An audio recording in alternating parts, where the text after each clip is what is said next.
പിതാവിനും പുത്രനും പരിശുദ്ധരുമായ സ്തുതി ആദ്യം മുതൽ എന്നേക്കും തന്നെയാണ്. ദ ട്രൂ ഫെയ്ത്തിലേക്ക് എല്ലാവർക്കും സ്വാഗതം. ഞാൻ യാക്കോബായ സഭയിലെ ഇട്ടൂപ്പ് ആലുക്കൽ കോറോപെസ്കോപ്പ. സത്യവിശ്വാസം സംബന്ധിച്ച കാര്യങ്ങളാണ് ഇവിടെ പറയുന്നത്. പറയാൻ ഉദ്ദേശിക്കുന്നത്, നാം ഉയർക്കുമ്പോൾ നമ്മുടെ ഓർമ്മകളും നമ്മോട് കൂടെ ഉണ്ടാകുമോ എന്ന വിഷയത്തെ ആസ്പദമാക്കുകയാണ്. ഞാൻ ഈയിടെ ഒരു വീഡിയോയുടെ ഒരു കത്തോലിക്ക ചെന്നുപാർപ്പെട്ട അച്ഛൻ വളരെ മിടുക്കനാണ്. പക്ഷെ അദ്ദേഹം പറഞ്ഞത്, ഉയർക്കുമ്പോൾ നമ്മുടെ ഓർമ്മകളും നമ്മുടെ കൂടെ പോരുന്ന രണ്ടാമത്തെ വരവിൽ, കർത്താവിൻ്റെ രണ്ടാമത്തെ വരവിൽ നാം ഉയർക്കുമ്പോൾ ആ ഓർമ്മകൾ വന്നില്ലെങ്കിൽ നമ്മുടെ വ്യക്തിത്വത്തിന് ഉയർപ്പുണ്ടാകില്ലെന്ന്. ആ ഉയർപ്പിനെ പറ്റി അദ്ദേഹം കാര്യമായിട്ട് പഠിക്കാത്തത് കൊണ്ടാണ് അങ്ങനെ പറയുന്നതെന്നാണ് എനിക്ക് സംശയമാണ്. കർത്താവിൻ്റെ രണ്ടാമത്തെ വരവിൽ ആത്മാവ് വന്ന് സെമിട്രിയിൽ കിടക്കുന്ന ശരീരത്തോട് ചേർന്ന് രൂപാന്തരീകരണം പ്രാപിച്ച്, ശരീരവും ആത്മാവും രൂപാന്തരീകരണം പ്രാപിക്കും. ആ രൂപാന്തരീകരണത്തിന് വളരെ അർത്ഥമുണ്ട്. തേജസ്കരണം പ്രാപിക്കും.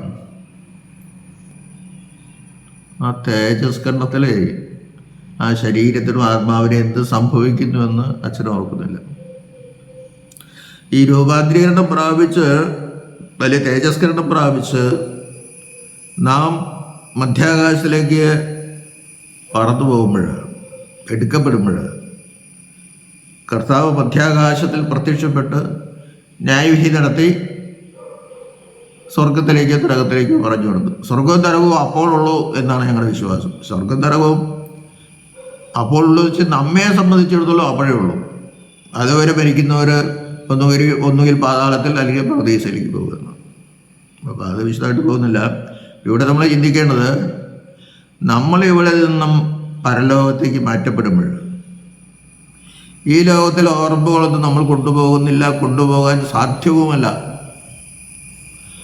ആ ശരീരത്തിൻ്റെ ആത്മാവിൻ്റെ തേജസ്കരണത്തിൽ ഈ ഓർമ്മകളൊക്കെ വിട്ടുപോകണം. ഇവിടെയുള്ള ജീവിതമല്ല അവിടെയുള്ള ജീവിതം, ഇവിടെയുള്ള ജീവിതത്തിൻ്റെ തുടർച്ചയുമല്ല അവിടെയുള്ള ജീവിതം. അവിടെ ഒരു പുതിയ ജീവിതം ആരംഭിക്കുകയാണ്.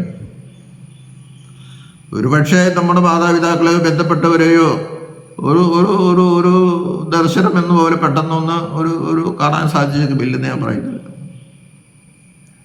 പക്ഷെ അതിന്മേൽ തൂങ്ങി നമ്മുടെ ഓർമ്മകൾ തൂങ്ങി നിൽക്കാല്ല. ഇവരെന്നോട് ഇങ്ങനെ ചെയ്തല്ലോ, മറ്റവരെങ്ങനെ ചെയ്തല്ലോ, അമ്മ എന്നെ മറ്റു സ്നേഹിച്ചു, അപ്പൻ എന്നോട് ദേഷ്യമായിരുന്നു. ഈ വക ഓർമ്മകളൊന്നും അവിടെ ഇല്ല. അവിടെ നമ്മൾ ചെല്ലുമ്പോഴെന്താണ്? സ്വർഗത്തിലാണ് നമ്മൾ ചെല്ലുന്നത്. ശരീരത്തോടു കൂടിയാണ് ചെല്ലുന്നത്.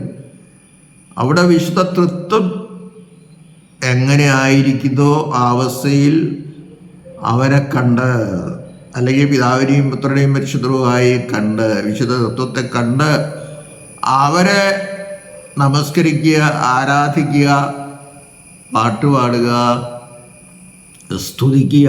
ഇത്രയേ ഉള്ളൂ. നമ്മുടെ പരമാനന്ദ നമ്മൾ ആറാടുകയാണ് ചെയ്യുന്നതെന്ന് നാം പ്രത്യേകം കരുതണം. അവിടെയാണ് നമുക്ക് അതിൻ്റെ ശരിയായ അർത്ഥം ലഭിക്കുന്നത്. അത് വളരെ ശ്രദ്ധയോടുകൂടി നാം ചെയ്യേണ്ടതുമാകുന്നു. ഇവിടെ സ്വർഗത്തിലേക്കുള്ള നമ്മുടെ പ്രവേശനത്തെ പറ്റി മാബുയിലെ മാർ പീരക്രിസ്തുനോസ് ബാവ തൻ്റെ രഹസ്യ പ്രാർത്ഥനയിൽ, അതായത് ഞായറാഴ്ച പ്രഭാത പ്രാർത്ഥനയിലെ രഹസ്യ പ്രാർത്ഥന അദ്ദേഹം പറയുന്നത്, ഞാൻ ഒരു സെൻറ്റൻസ് വായിക്കാം. എന്നാൽ വലതുഭാഗത്തുള്ളവർ ദൈവീക ശക്തികളെ മുഖസ്തുതി കൂടാതെ സന്തോഷത്തോടെ കൈക്കൊള്ളുന്നു. പുണ്യവാന്മാർ കർത്താവേശുമിശിഹായുടെ ദൈവീക ബഹുമാനത്തോടും മഹത്വത്തോടും കൂടെ അവർണ്ണനീയമായ പ്രകാശമേഘങ്ങളിൽ ആദരവോടെ വഹിക്കപ്പെട്ടുകൊണ്ട് അവരുടെ ഇഷ്ടാനുസരണം ചെയ്തിട്ടുള്ള നന്മ പ്രവർത്തികളുടെ സ്ഥിതിക്ക് തക്കവണ്ണം സന്തോഷം അനുഭവിക്കുന്നു. അവർ നിത്യജീവനും അവസാനമില്ലാത്ത ആനന്ദങ്ങളും തറഞ്ഞിരിക്കുന്ന ഭവനങ്ങളിൽ ചെന്നു ചേരുകയും ആ പരിശുദ്ധ വാസസ്ഥലങ്ങളിലെ പ്രകാശങ്ങളിൽ ക്രമീകരിക്കപ്പെടുകയും ചെയ്യുന്നു. അവിടെ വേറെ ഓർമ്മകളൊന്നുമില്ല. അവര് പുണ്യാന്മാരെന്ന് പറയുന്ന പരിശുദ്ധന്മാർ, അത് നമുക്കും ആകാം. നമ്മളും നമ്മുടെ ജീവിതത്തിൻ്റെ രീതി അനുസരിച്ചാണ് നമുക്ക് മഹത്വീകരണം കിട്ടുന്നത്.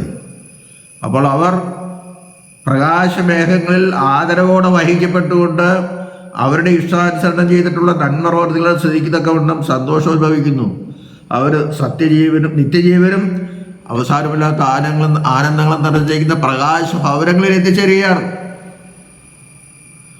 അവിടെ അന്ധകാരമില്ല, പ്രകാശം മാത്രമേ ഉള്ളൂ.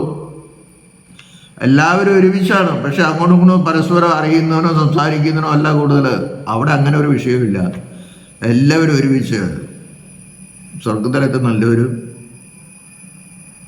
അവർണ്ണനീയമായ പ്രകാശമേഘങ്ങളിൽ ആദരവോടുകൂടെ വഹിക്കപ്പെടുന്നു. അതൊക്കെ നമ്മൾ വളരെ ശ്രദ്ധിക്കണം. അങ്ങനെ വഹിക്കപ്പെട്ട് അവർ സ്വർഗത്തിൽ ചെന്ന് വിശുദ്ധത്വത്തെ അവരായിരിക്കുന്ന അവസ്ഥയിൽ എന്ന് പറയുമ്പോൾ പുത്രൻ ശരീരത്തോടുകൂടിയിരിക്കുന്നത്, ദൈവവും മനുഷ്യനുമായ പുത്രൻ തമ്പുരാൻ ശരീരത്തോടുകൂടി പിതാവിൻ്റെ വലത്ത് ഭാഗത്തിരിക്കുന്നത് കാണാൻ സാധിക്കും. പിതാവിനെ കാണുക എന്നുള്ളത് അത്ര എളുപ്പമല്ല. അവൻ പ്രകാശമാണ്, പ്രകാശത്തിൽ വസിക്കുന്നവനാണ്. അവൻ തന്നെ പ്രകാശമാണ്, ഉഗ്രരശ്മിയാണ് അവൻ വർഷിക്കുന്നത്. അവനെ ആരും കാണാത്തതും കാണാൻ പാടില്ലാത്തവനുമാകുന്നു. പക്ഷെ എങ്കിലും തേജസ്കരിക്കപ്പെട്ട ശരീരം നമുക്ക് ലഭിക്കുന്നത് കൊണ്ട് ആ പ്രകാശത്തിൽ നമ്മൾ കരിഞ്ഞു പോവുകയില്ല, നമ്മൾ ദഹിച്ചു പോവുകയില്ല. ആ പ്രകാശത്തിൻ്റെ ആ ദൈവീകത എന്നതിന് പറയാൻ പറ്റുള്ളൂ. അത് നമുക്ക് ദർശിക്കാൻ സാധിക്കും. അതാണ് സത്യം. അവിടെ ഒരു ഓർമ്മയില്ല വെച്ചാൽ വേറൊരു ഓർമ്മയോടെ വന്ന് നമ്മളെ ശല്യം ചെയ്യില്ല. അവനങ്ങനെ ചെയ്തു, ഇവരങ്ങനെ ചെയ്തു, അവനെങ്ങനെ ചെയ്തു, ഇതൊന്നും ഈ ചിന്തകളൊന്നും അവിടെ ഇല്ല. അതൊക്കെ വിട്ടു. തേജസ്കരിക്കപ്പെട്ട ശരീരവും ആത്മാവും അതൊക്കെ വിട്ടു. അവർ സ്വർഗത്തിൽ ചെല്ലുമ്പോൾ ഈ ആനന്ദം, നിത്യജീവൻ്റെ ആനന്ദം അതിൽ ആറാടുകയാണ്. ദൈവത്തെ സ്തുതിക്കുന്ന ആനന്ദം നമുക്ക് പരിശുദ്ധ പൗലോസ് പറഞ്ഞിട്ടല്ലേ, കണ്ണ് കണ്ടിട്ടില്ല, ചെവി കൊണ്ട് കേട്ടിട്ടില്ല, ഹൃദയം കൊണ്ട് സങ്കല്പിക്കാൻ പോലും പാടില്ലാത്ത പരമാനന്ദമാണ് സ്വർഗത്തിൽ ലഭിക്കുന്നത്. അപ്പം കഴിഞ്ഞ കാര്യങ്ങളെ പറ്റി ഒരു ചിന്തയില്ല, ആരോടും വഴക്കുമില്ല, പരിഭവമില്ല, പരാതിയില്ല, ഒന്നുമില്ല. ആ രീതിയിൽ യാക്കോബായോസ് പഠിപ്പിക്കുന്നത് അത് അദ്ദേഹം മനസ്സിലാക്കണം. എല്ലാവരും മനസ്സിലാക്കുന്നത് മാത്രമേ ഉള്ളൂ. അദ്ദേഹം വളരെ നല്ല പ്രാസംഗികനാണ്. അദ്ദേഹത്തിൻ്റെ ക്ലാസ്സുകളൊക്കെ ഞാൻ കേൾക്കാറുണ്ട്, പേര് ഞാൻ പറയുന്നില്ലെന്നുള്ളൂ. പക്ഷെ ഇത് വലിയൊരു അബദ്ധമാണ് അദ്ദേഹം പറഞ്ഞത് എന്ന് എനിക്ക് പല പ്രാവശ്യം തോന്നി. അതുകൊണ്ട് ഞാൻ ഈ വീഡിയോ ഇടുന്നു. അപ്പോൾ സ്വർഗത്തിൽ നമുക്ക് വേറെ ആഗ്രഹങ്ങളോ പരാതികളോ ഓർമ്മകളോ ഒന്നുമില്ല, എൻ്റെ ആവശ്യമില്ല. നമ്മൾ ദൈവത്തെ സ്തുതിച്ച് ആരാധിച്ചുകൊണ്ട് സന്തോഷത്തിൽ ആറാടി ജീവിക്കുന്നു. ഈ ലോകത്തെ ജീവിതത്തേക്കാൾ എത്രയോ പരമാനന്ദം അത് നിർവഹിക്കാൻ പറ്റില്ല. അപ്പോൾ അതിന് നമുക്ക് സാധിക്കട്ടെ. ദൈവം നമ്മെല്ലാവരെയും അനുഗ്രഹിക്കട്ടെ.